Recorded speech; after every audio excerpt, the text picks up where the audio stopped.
Hi, welcome back. My World 67. This is G-Man. Well, I've got another opportunity to build or rebuild another Marx train. Get my camera set up here.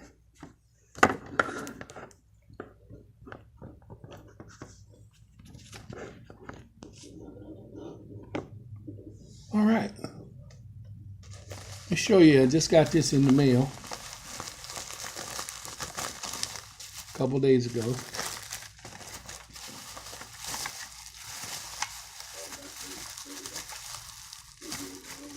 Another eBay purchase.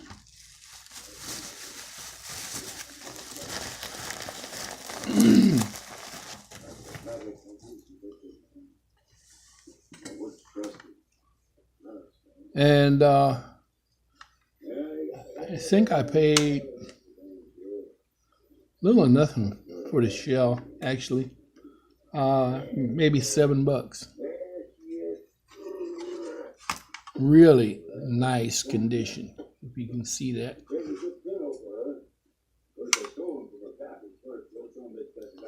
No breaks, no cracks. There is a chip broken off of this, and we can mend this real easily. Haven't cleaned it up yet. This is just as it came.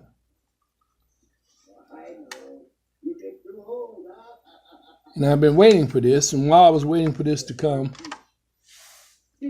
I had this old Marx engine, and I actually made this engine, put this together out of parts. Now, it does not have a reverse unit. I was going to put one in it, and I might put one in it later, but I don't really care whether it reverses or not. That's fun. Later on, I might even put another motor in it. But I had this one on hand, and I've been wanting to put it in something, and so this gave me an opportunity to put it in that. Now, this thing you see on the front here, this is a front mounting bracket that I made, and I don't know whether you can tell that I made it or not, but I made it out of a aluminum-like material.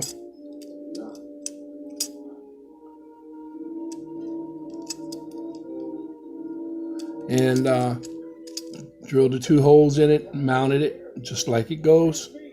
I fashioned it after this one. If you can see this one in here.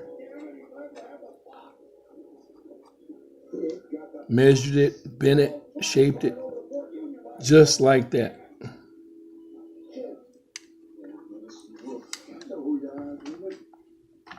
You remember, we just put that Lehigh Valley together not too long ago.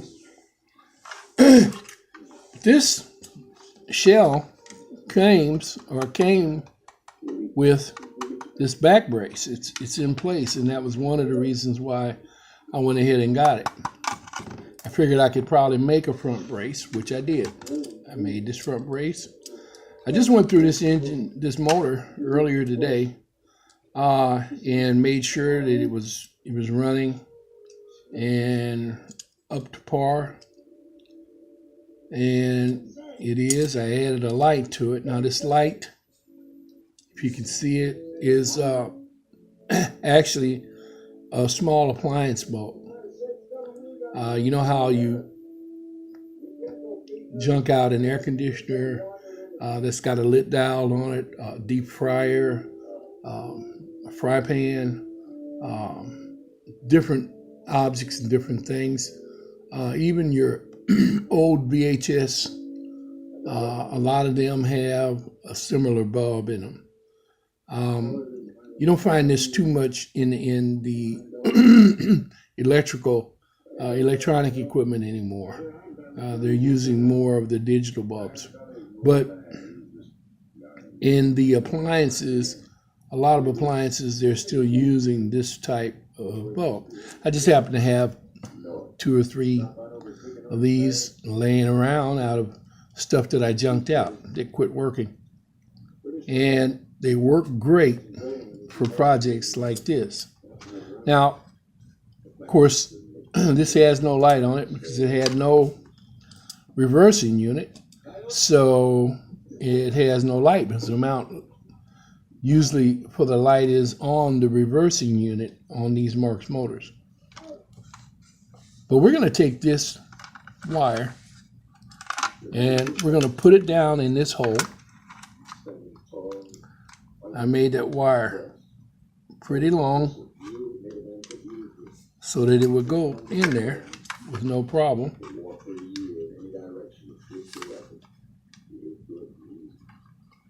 And if we have that camera focused right, you should be able to see that poking out right there. Okay. Now we're going to take this motor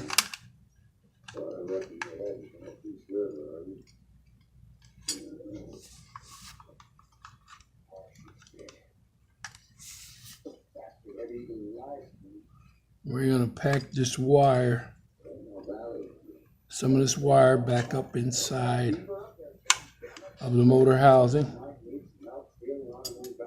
a little bit. Get it out of our way. I might say I soldered all the joints in my wiring and taped them with black electrical tape. Okay, it mounts on these like all the Marx on these back slots. Now this is actually a steam engine motor, so it's a little different, but it'll still work. Almost any Marx motor will work on another Marx. Okay, once you get your slots lined up, pops back, it slides back, and this fits right down in there where it's supposed to go.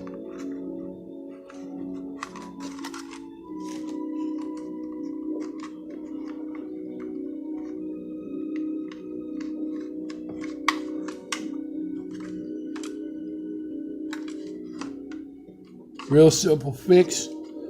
Now we have Marx running, operating Marx 588 switcher in really decent condition. Don't look over the junk just because it doesn't have a motor or because you don't feel that you have the expertise that it takes to work on it. Don't let that stop you. Doesn't take a lot of skill, and this is not rocket science. Fixes like this are pretty easy. Once you've done 1 or 2, the swap outs are just really simple. In this, there's a hole right here in the front on these Marx engines, and this plate that I made, I drilled a hole in it, like when I drilled a hole in the back ones, and it should be matching up, but for some reason or other it's not. Let's see, I don't have it down out the way in there. That's what it is. There we go. Let's see.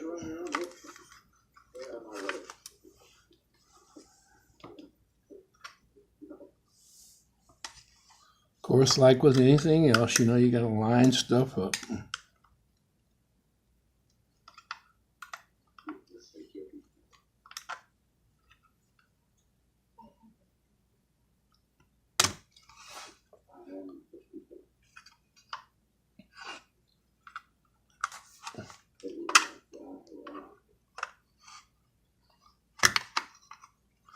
And that's kind of my fault because I didn't line that up when I was putting it in there.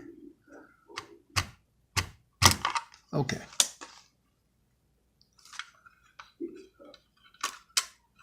Don't worry about these. They just snap right back in place.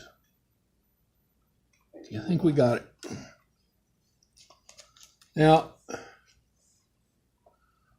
it's all kind of screws you can use, but I'm using a little 1/8 inch large head metal screw. The reason why I'm using a metal screw is because they're self-tapping. Even though I already have a hole in there, if I use this screw, get it started,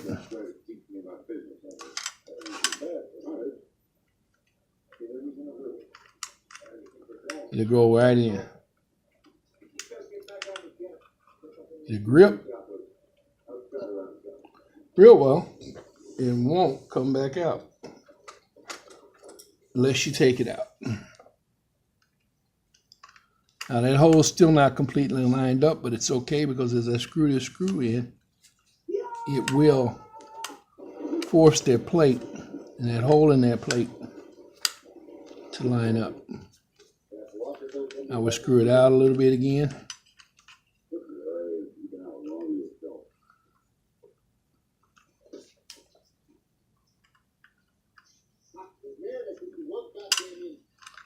Have to put a little pressure on the end of the screw here. That's almost perfect.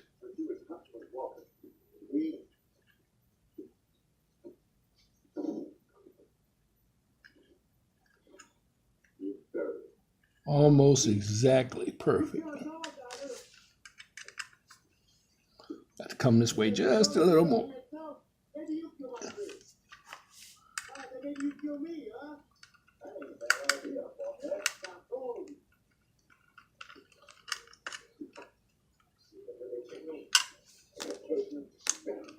I like it to be flush.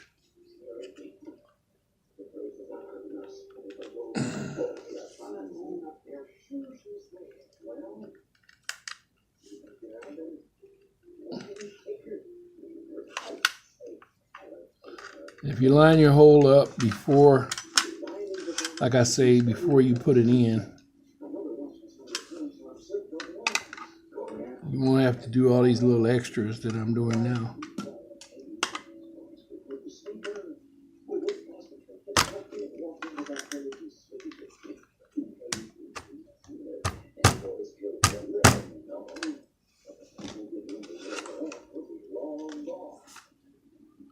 It's really no big deal. Like I say, I want my screw to fit flat up against there just like it really originally did for Marx when it was first put together. Now this screw is a little bit larger than the regular Marx screw, and I'll probably change it out later. But there you have it. Sits at the right height.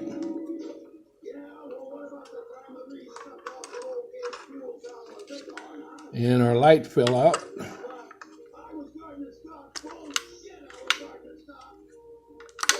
And we could add that back in later. Another thing I like about it, using this plate, type of material for a plate, is these holes that's in it. So as the engine goes, some air updraft will get sucked up in there, and it'll help to cool the motor down.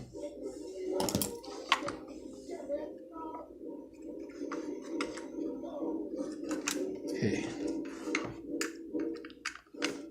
I'm going to take it back apart. So I want you to be able to see that light.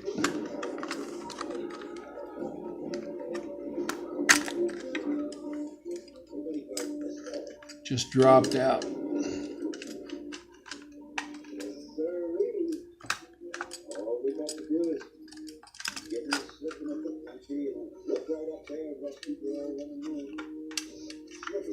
I what I could have done with this, I could have rimmed this light hole out a little bit more and put this in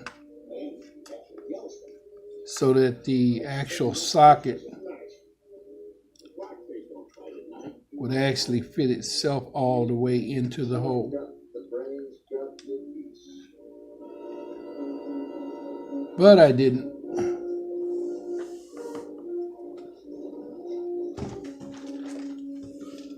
Because I didn't really want to damage the engine.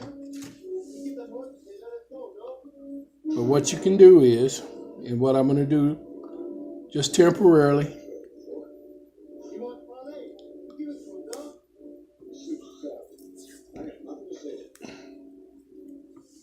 is take a strip of black tape.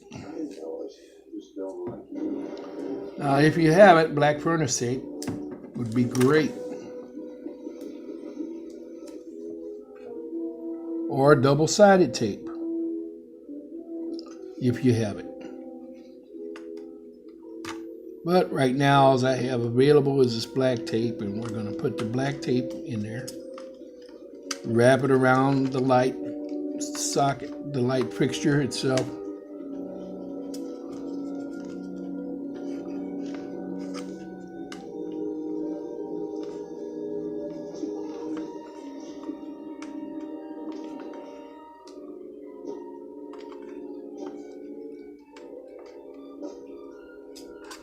Take the wire, put it back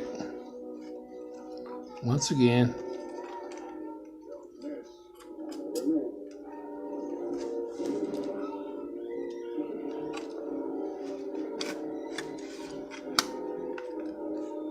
It's important to get that all in there. And you want your wires, whatever wires there is. If there's a lot of extra wire, and I can shorten that. I can go back later on and shorten that. But what you want is your wires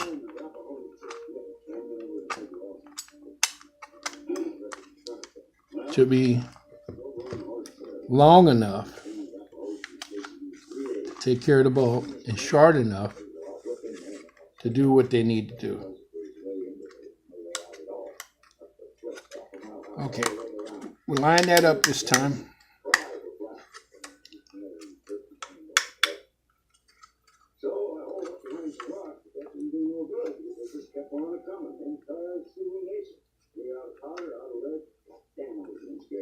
Put the old screw in there.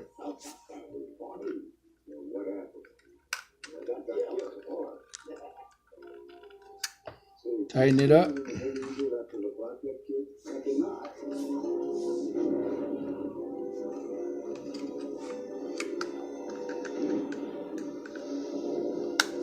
I might add this aluminum plate that I made this out of is real thin aluminum. You could actually almost cut it with a pair of scissors. Regular household shears. I wouldn't advise it with little cheap plastic handle scissors. But if you've got a pair of old shears,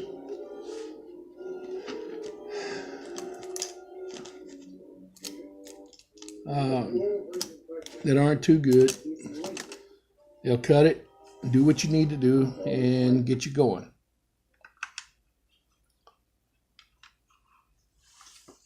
Okay. Now once again, there it is, the completed motor. Now hold on, and we'll see if we can make it run.